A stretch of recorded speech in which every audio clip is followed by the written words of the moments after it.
Chers amis de la famille Apicience francophone dans le monde, bonjour et bonsoir. Aujourd'hui, j'ai pu assister à un événement assez joyeux. Au Japon, l'été, c'est la saison de baseball. Le tournoi national des lycées s'organise dans chaque préfecture en ce moment et l'équipe de baseball de notre collège-lycée Académie Apicience a fait un exploit remarquable aujourd'hui. On est en prolongation et l'équipe était devancée d'un point. Quand Émile, un élève dominicain, est entré sur le terrain, toutes les bases étaient occupées. C'était une opportunité inédite.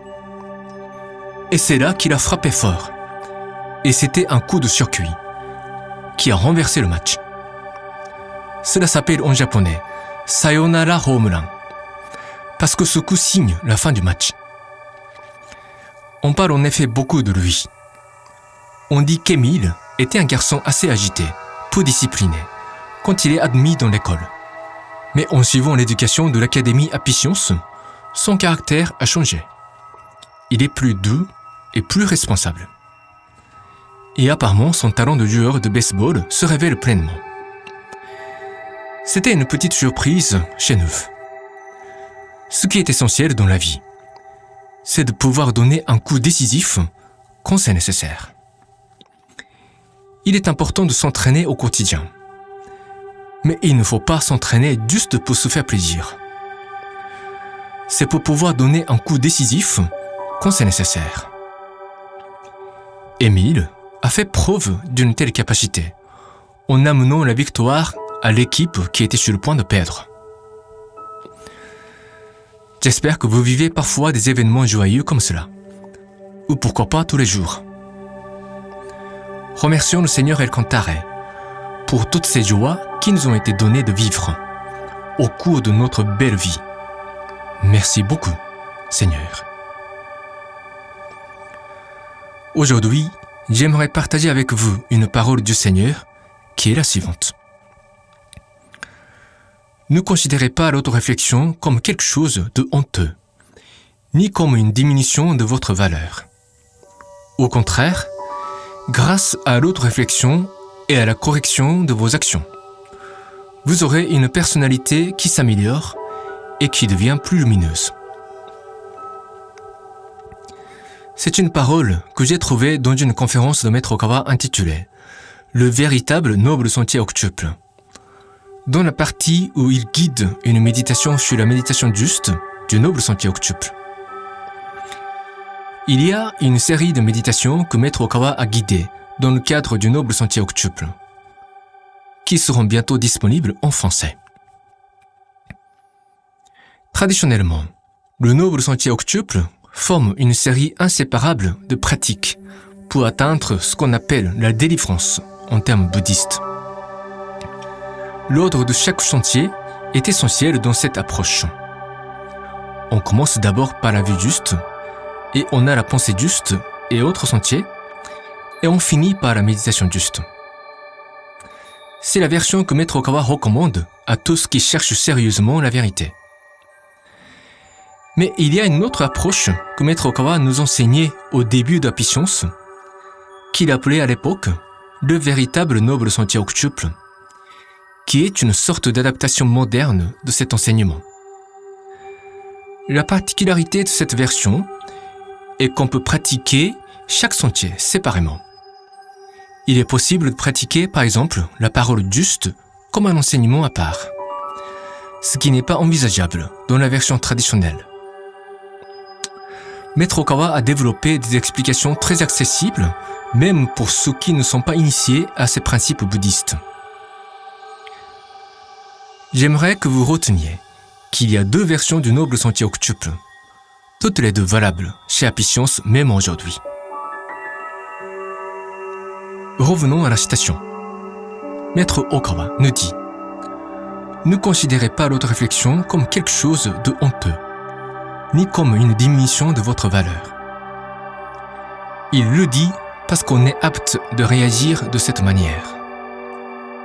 L'autoréflexion, c'est d'abord reconnaître nos erreurs et notre insuffisance, et de présenter nos excuses pour ces lacunes. quand on est adulte, on est tous un peu embarrassés de reconnaître cette heure et de présenter ses excuses. On veut se justifier, on veut se légitimer.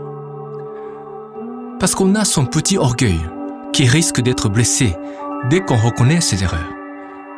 C'est d'autant plus vrai que quand ce sont des autres qui nous font ces remarques. On se sent agacé et on essaie d'y résister pour ne pas se sentir dévalorisé. Tout cela est une réaction naturelle, ne vous inquiétez pas. Seulement, quand on est des chercheurs de la vérité, on doit chercher à aller au-delà de l'instinct humain ordinaire. On n'est pas ici pour prouver qu'on est le centre du monde.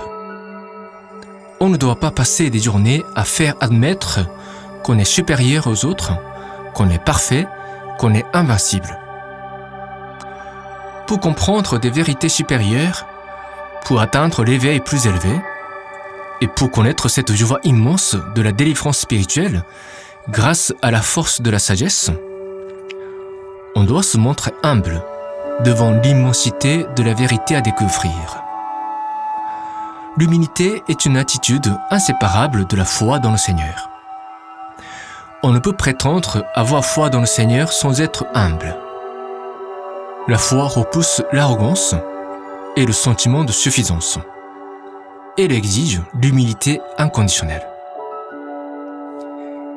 C'est facile de parler de tout cela quand tout va bien pour nous. Mais quand ça commence à mal tourner, sommes-nous capables de tenir le même discours et faire preuve de l'humilité en acceptant humblement nos torts sans faire d'histoire? Je sais que c'est très difficile, même pour les disciples de longue date. C'est facile de dire aux autres « Restez humble, sachez toujours vous remettre en cause ». Mais il est et sera toujours difficile de se remettre en cause quand cela devient vraiment nécessaire. Il est difficile de s'évaluer d'un regard objectif pour savoir s'il n'y a pas une part d'erreur de sa part. Tout le monde connaît cette difficulté. Et c'est la raison pour laquelle une aura de vertu se dégage de ceux qui savent se maintenir dans une posture humble, quel que soit le degré de leur succès et de leurs expériences. Maître Okawa nous dit que l'autoréflexion nous permet d'améliorer notre personnalité et de la rendre plus lumineuse. C'est un enseignement simple qu'il faudra toujours garder à l'esprit. Et il faut s'efforcer à vivre cet enseignement par soi-même à travers une pratique régulière d'autoréflexion. Il faut vivre cette sensation de la fraîcheur qui ressemble à celle qu'on vit après une bonne douche chaude. Souvenons-nous toujours que nous allons tous finir par quitter ce monde pour retourner à notre monde réel, avec seulement la foi et la personnalité que nous aurons cultivées à travers toutes les expériences de vie, joyeuses ou douloureuses. Nous devons lâcher tout le reste, le moment venu. C'est tout pour aujourd'hui. Chers amis, portez-vous bien en ce week-end aussi. Que la lumière du Seigneur vous guide à chaque occasion. Et n'oubliez pas d'être heureux. À très bientôt.